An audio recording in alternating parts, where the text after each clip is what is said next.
Hello students, आज हम हमारा जो सेकंड चैप्टर है that is the forms of business organisation का लेक्चर नंबर सेकंड स्टार्ट करेंगे। लेकिन लेक्चर स्टार्ट करने से पहले रिवाइज करेंगे फर्स्ट लेक्चर में हमने क्या क्या पढ़ा। फर्स्ट लेक्चर में जो हमने पढ़ा था, जो सबसे इम्पोर्टेंट पहला जो फर्स्ट पॉइंट पढ़ा था that is the sole proprietorship. Sole proprietorship के हमने कैरेक्टरिस्टिक्स, एडवांटेज एंड डिसएडवांटेज पढ़े। सोल प्रोप्राइटरशिप का मीनिंग क्या पढ़ा था कि अकेला पर्सन काम कर रहा है, ठीक है। तो उसके कैरेक्टरिस्टिक्स क्या होंगे? फॉर्मेशन एंड क्लोजर, लायबिलिटी उसकी रहेगी, उसके बाद रिस्क सारा उसको बियर करना और जो भी प्रॉफिट है उसको वो खुद ही लेना। नेक्स्ट आपका उसमें था क्या? कंट्रोल उस अकेले पर्सन का रहेगा, कोई सेपरेट एंटिटी की हमें जरूरत नहीं। लैक ऑफ बिजनेस कॉन्टिन्यूएंस हो सकता है। ये क्या थे हमारे फीचर्स। एडवांटेजेस क्या थे? क्विक डिसीजन मेकिंग लेगा, वो अकेला पर्सन है, खुद से डिसीजन लेगा। उसके बाद हमने एक और क्या पढ़ा था? Confidentiality of information, direct incentive, जो भी है वो उसको डायरेक्टली मिलेगा। नेक्स्ट क्या था? सेंस ऑफ अकम्प्लिशमेंट और उसके बाद फॉर्मेशन। डिसएडवांटेजेस क्या थे? Limited resources, limited managerial skill, उसके बाद अनलिमिटेड लायबिलिटी एंड एक और था लिमिटेड लाइफ ऑफ बिजनेस कॉन्टिन्यूएंस या एग्जिस्टेंस। अब ये क्या पढ़े थे हमने? Sole proprietorship. उसके बाद हमने एक और टॉपिक पढ़ा था लास्ट लेक्चर में that is the HUF. HUF क्या था? अकेला एक मतलब फैमिली होती है, फैमिली अपने आप आकर मार्केट में आती है, काम करती है और उसमें एक अकेला पर्सन होता है कर्ता, जो हेड ऑफ द फैमिली होता है। और जैसे किसी मेल पर्सन का बर्थ होता है फैमिली में, वो ऑटोमेटिकली एचयूएफ का पार्ट बन जाता है, ठीक है। अब उसमें हमने क्या फीचर्स पढ़े थे एचयूएफ के, वो डिस्कस करते हैं। फीचर्स क्या थे एचयूएफ के? First, formation, liability, control, minor भी मेंबर बन सकता है एंड कॉन्टिन्यूएंस। एडवांटेजेस क्या थे एचयूएफ के? इंक्रीज करता है क्या? इंक्रीज करता है आपका loyalty and corporation. Second point उसमें क्या पढ़ा था हमने? इफेक्टिव कंट्रोल रहता है। थर्ड पॉइंट हमने उसमें क्या पढ़ा था? कॉन्टिन्यूएंस बिजनेस के एग्जिस्टेंस के ऊपर। एंड एक और हमने उसमें पॉइंट पढ़ा था about the limited liability of members, ठीक है। ये क्या थे हमारे एडवांटेजेस थे किसके? एचयूएफ के। डिसएडवांटेजेस क्या है एचयूएफ के? Limited resources, limited managerial skill, dominance of कर्ता एंड लिमिटेड लायबिलिटी और अनलिमिटेड लायबिलिटी ऑफ कर्ता, ठीक है। तो अभी तक हमने क्विक रिवीजन ले लिया हमारे लेक्चर नंबर 1 का, ठीक है।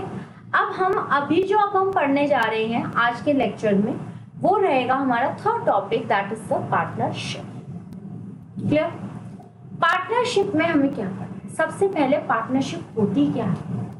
जब दो या दो से ज्यादा लोग एक साथ मिलकर एक कंपनी फॉर्म करते हैं, एक एसोसिएट्स फॉर्म करते हैं साथ में काम करने के लिए, उसको हम बोलते हैं पार्टनरशिप। मिनिमम इसमें आपको 2 लोग चाहिए, मैक्सिमम अगर आप बैंकिंग से रिलेटेड बिजनेस कर रहे हो तो 10 से ज्यादा नहीं होंगे, और अदर देन बैंकिंग है तो 20 से ज्यादा नहीं। पढ़ते हैं इसकी first definition. Partnership is an association of 2 or more person or individual who agree to share the profit of lawful business, जो वो खुद कैरिड आउट करेंगे या किसी और के थ्रू करवाएंगे, ठीक है, आप कुछ ही करेंगे उसमें से। Partnership is the relation between person competing to make contract who agree to carry on a lawful business in common with a view point of private gain. मतलब बेसिकली कोई भी काम करते हैं हम गेन के लिए करते हैं, ये हमने हमारे फर्स्ट चैप्टर में भी पढ़ा था, ठीक है। बिजनेस क्या है? प्रॉफिट अर्निंग के लिए, ठीक है। पर्सन फ्रॉम सिमिलर बैकग्राउंड और पर्सन जो के पास एबिलिटी और स्किल्स है वो आपस में मिलते हैं और एक पार्टनरशिप फॉर्म करते हैं। Each partner of such a group of individual known as a partner, और जब सारे मिल जाते हैं तो वो पार्टनरशिप फॉर्म हो जाती है। ये पार्टनरशिप जो होगी ये आपकी पर्टिकुलर एक्ट के अकॉर्डिंग गवर्न रहती है, that is the Indian partnership act 1932। Main आता है अब इसके कैरेक्टरिस्टिक्स। इसके कैरेक्टरिस्टिक्स हैं कितने? पहले तो हम पॉइंट्स याद करेंगे। इसके कैरेक्टरिस्टिक्स है हमारे पास 7। सोल प्रोप्राइटर से हम इसको कंपीट करेंगे, मतलब रिलेट करके देखेंगे सिर्फ पॉइंट्स को, ताकि हमें जल्दी से वो मेमोराइज हो जाए। सबसे पहला फॉर्मेशन सोल प्रोप्राइटर में भी था, लायबिलिटी भी थी, रिस्क बियरिंग भी थी, ठीक है। उसके बाद डिसीजन मेकिंग एंड कंट्रोल भी, तो ये चार तो अब हम याद कर सकते हैं। फॉर्मेशन, पार्टनरशिप की फॉर्मेशन कैसे होगी? इंडियन पार्टनरशिप एक्ट 1932 के अकॉर्डिंग होगी। लायबिलिटी सारे पार्टनर्स के बीच में रहेगी। रिस्क बियरिंग, सारे पार्टनर्स को रिस्क बियर करना होगा। डिसीजन मेकिंग एंड कंट्रोल भी पार्टनर्स के हाथ में रहेगा, ठीक है। एक और बात करते हैं, जब इतना सब हो गया तो आपको उसमें मेंबरशिप लेनी पड़ेगी, आपको अपना कंट्रीब्यूशन देना पड़ेगा एज अ पार्टनर। तो फिफ्थ पॉइंट हो गया हमारा मेंबरशिप। पांचों के पांचों रिकॉल करो।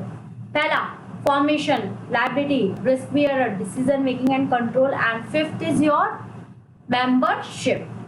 कॉन्टिन्यूटी, पार्टनरशिप कॉन्टिन्यू में चलेगी, चाहे अगर एक पार्टनर जब तक डिसॉल्व नहीं हो जाते, और अगर एक पार्टनर निकल जाता है तो दो पार्टनर्स हैं, कोई भी है, दो से ज्यादा है, या कोई नया पार्टनर भी आ सकता है, तो कॉन्टिन्यू फॉर्मेशन इसका हमेशा रहा है। म्यूचुअल एजेंसी, आपस में मिलके काम करते हैं, ठीक है।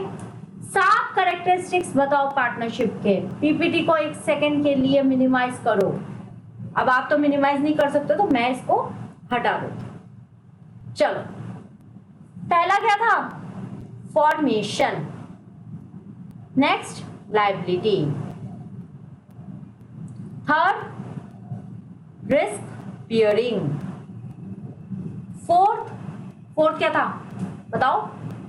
Decision making and control. Sixth membership. Seventh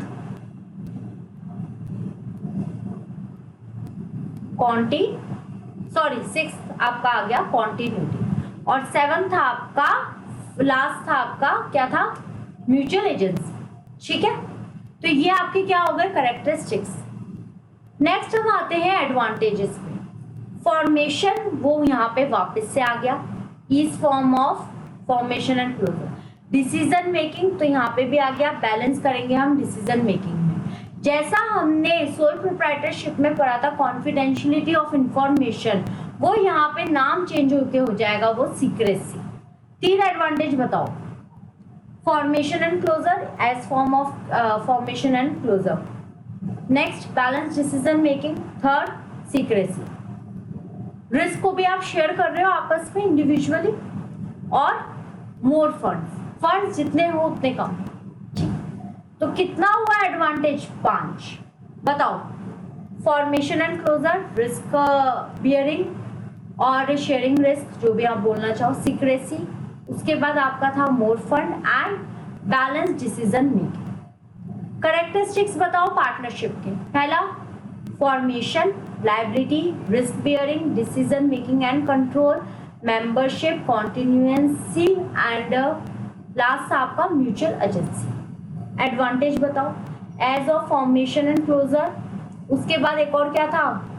secrecy, more fund, उसके बाद balance decision making and last था आपका शेयरिंग ऑफ रिस्क, ठीक है। Disadvantages, limited resources, unlimited liability and lack of continuity. कहीं ना कहीं से पढ़ते हुए आ रहे अब तो मैम रिसोर्सेस कम से कम होंगे हमारे पास, अनलिमिटेड लायबिलिटी हम कोई प्रॉपर्ली डिफाइन नहीं कर पाएंगे, लैक ऑफ कॉन्टिन्यूटी, ठीक है, lack of public confidence. Lack of continuity मतलब अभी आप लोग साथ में काम कर रहे हो, कोई भी एक जना हट गया, 2 पार्टनर है, एक पार्टनर ही पीछे हट गया, तो एक पार्टनर थोड़ा पार्टनरशिप चला सकता है, तो आपका कॉन्टिन्यूटी क्या होगी? खत्म हो जाएगी। लैक ऑफ पब्लिक कॉन्फिडेंस, आप जिस मोटिव के लिए एक साथ मिलकर आ रहे हो साथ में काम करने, तो हो सकता है आपके आपस के डिस्प्यूट्स प्रॉब्लम दे दे, ठीक है। कॉन्फिडेंस, आप पब्लिक का कॉन्फिडेंस भी नहीं पा सको और आप कॉन्फ्लिक्ट्स में पड़ जाओ, तो ये सब क्या हो गए? आपके डिसएडवांटेज हो गए। Limited resources, unlimited liability, lack of continuity, lack of public confidence and last क्या है आपका? Possibility of conflicts. एक क्विक रिवीजन करते हैं किसकी? Characteristics, advantage and disadvantage of partnership. चलो करेक्टरिस्टिक्स बताओ। पहला फॉर्मेशन, लायबिलिटी, उसके बाद क्या था, risk bearing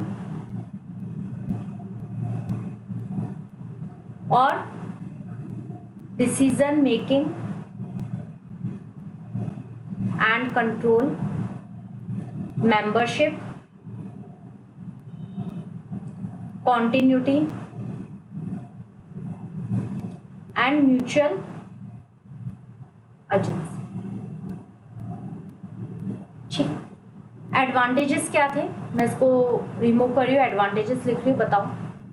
formation and closure, second advantage क्या था, balance, decision making, third secrecy, fourth sharing of risk and fifth क्या था आपका, मोर फंड्स। अब बारी आती है क्या, डिसएडवांटेजेस की, बताओ। Limited resources, next unlimited liability, next क्या था, लैक ऑफ कॉन्टिन्यूटी,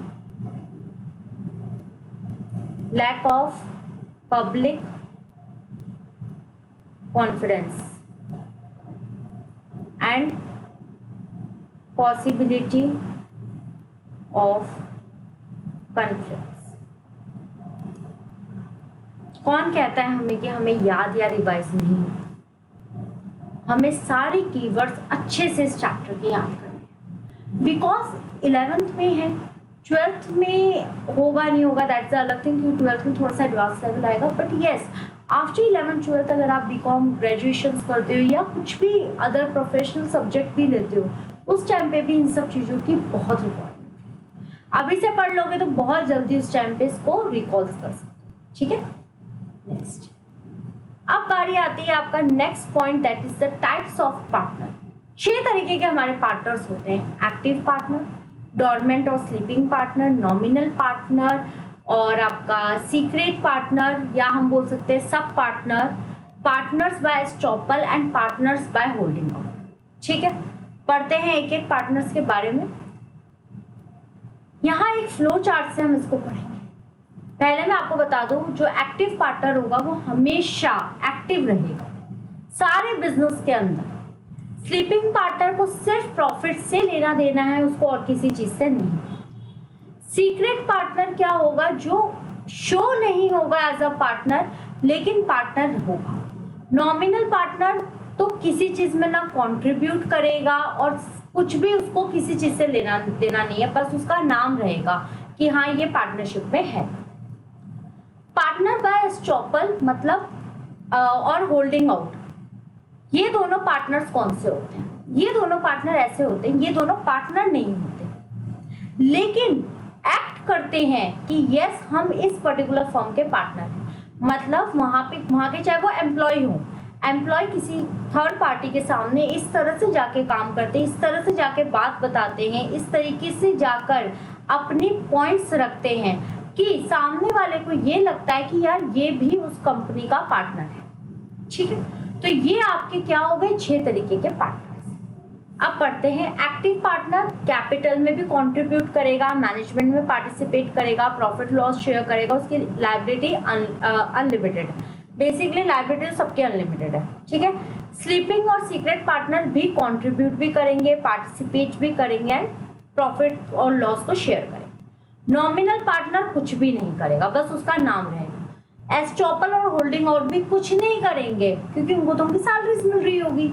ठीक है, तो ये आपके क्या हो गए types of partners, active, sleeping, nominal, secret और आपका partner by estoppel and holding out. ठीक है, नेक्स्ट आता है आपका पार्टनरशिप। यहां तो अभी हमने पार्टनर्स के बारे में पढ़ा। पार्टनरशिप कितने तरीके की होती है? पार्टनरशिप 2 तरीके की होती है, एक होती है ड्यूरेशन बेसिस पे, एक होती है लायबिलिटी बेसिस पे। ड्यूरेशन बेसिस वाली होती है, एक होती है आपकी पार्टनरशिप एट विल और एक होती है आपकी particular partnership. Partnership at will मतलब किसी एक पर्टिकुलर स्पेसिफाइड पीरियड के लिए या अपनी मर्जी के अकॉर्डिंग, विल मतलब खुद की मर्जी के अकॉर्डिंग आप एक पार्टनरशिप फॉर्म करें। पर्टिकुलर पार्टनरशिप मतलब किसी पर्टिकुलर प्रोजेक्ट और वर्क के लिए आप पार्टनरशिप फॉर्म कर लो। जनरल पार्टनरशिप नॉर्मल होती है और लिमिटेड पार्टनरशिप वो होती है कि जैसे अभी हम पढ़ते आए कि पार्टनर्स की लायबिलिटी अनलिमिटेड है, बट इसमें क्या होगा, एक आधे पार्टनर की लायबिलिटी क्या कर देंगे, लिमिटेड कर देंगे। ठीक है, पढ़ते हैं इनको। पार्टनरशिप एट विल, ये अपनी पार्टनर्स की मर्जी के अकॉर्डिंग एग्जिस्टेंस में रहेगी। ठीक, it can continue as long as, जब तक पार्टनर चाहे, और जब चाहे टर्मिनेट कर सकते हैं, विड्रॉ कर सकते। पर्टिकुलर पार्टनरशिप किसी पर्टिकुलर, देखो मैं यहाँ पे लाइन खींच रही हूँ, प्रोजेक्ट या किसी पर्टिकुलर बिजनेस जो स्पेसिफाइड टाइम पीरियड के लिए डिफाइन किया जाता है उसके लिए फॉर्म की जाती है, और ये तब अपने आप डिसॉल्व हो जाएगी जब वो ऑब्जेक्ट आपका अचीव हो जाए। General partnership, in general partnership जो भी लायबिलिटी होगी पार्टनर्स की वो क्या होगी, अनलिमिटेड एंड जॉइंट होगी, नॉर्मल पार्टनरशिप होगी। इसमें कोई भी ऐसा कोई स्पेसिफिक पॉइंट नहीं डिस्क्राइब किया जाता। लिमिटेड पार्टनरशिप में क्या होता है, in limited partnership the liability of at least one partner is unlimited, उसके बाद जो अदर पार्टनर है उन सब की लायबिलिटी लिमिटेड होगी। ये हो जाती है हमारी लिमिटेड पार्टनरशिप, और ये बहुत कम फॉर्म में बनती है। ठीक है, जरूरी नहीं है बनेगी, बहुत कम में मिलती है ये बनेगी। नेक्स्ट आता है आपका पार्टनरशिप डीड। अब आप पार्टनरशिप बना रहे हो तो आपको कौन से ऐसे क्लॉजेस है जो आपको क्या पार्टनरशिप डीड में डालने की जरूरत है। सबसे पहले आपकी फर्म का नाम, क्या बिजनेस है आपके, नेचर ऑफ बिजनेस, कहाँ आपका बिजनेस है, लोकेशन ऑफ बिजनेस, कितने पीरियड का आप अपना बिजनेस लेके चल रहे हो, कितनी इन्वेस्टमेंट हर एक पार्टनर ने करी है, किस तरह से उनके प्रॉफिट और लॉस डिस्ट्रीब्यूट होंगे, क्या ड्यूटीज एंड ऑब्लिगेशंस हैं पार्टनर्स की, सैलरीज विड्रॉल्स क्या रहेंगे, टर्म्स क्या रहेगी, इंटरेस्ट ऑन कैपिटल क्या रहेगा, डिसोल्यूशन का प्रोसीजर क्या रहेगा, अकाउंट्स और ऑडिटिंग किस तरह से की जाएगी, और कभी कोई डिस्प्यूट होता है उसको आप किस तरह से रिसॉल्व करोगे, सारे प्रोविजंस आप अपनी इस डीड में डालते हो। ठीक है, और ये किसके अकॉर्डिंग डलती है, as per Indian partnership act 1930। ठीक है, रजिस्ट्रेशन, अब पार्टनरशिप बना रहे हो, फर्म डेवलप कर रहे हो तो रजिस्ट्रेशन भी रिक्वायर्ड है। Registration of partnership firm means सारे फर्म के नेम, मतलब जो उसमें आ रहा है उन सब के नाम, entering of the firms name along with the relevant particular prescribed particulars, कौन से ये आपको एक अपना प्रूफ ऑफ एग्जिस्टेंस देना पड़ेगा कि पार्टनरशिप कहाँ पे है। उसके साथ साथ आपको it is optional for a partnership firm to get registered. ठीक, उसके बाद in case firm does not get registered तो उसको काफी सारे बेनिफिट्स नहीं मिलते हैं, जो आपको अभी नहीं पढ़ने, वो आपको टैक्सेशन लेवल में पता चलते हैं कि अगर आप पार्टनरशिप डीड को रजिस्टर नहीं करते हो, पार्टनरशिप को प्रॉपर्ली रजिस्टर नहीं करते हो, तो आपको काफी सारी एग्जेम्पशंस होती है जो आपके हाथ से ले ली जाती है। क्या कॉन्सिक्वेंसेज हैं अगर आप रजिस्टर नहीं करवाते?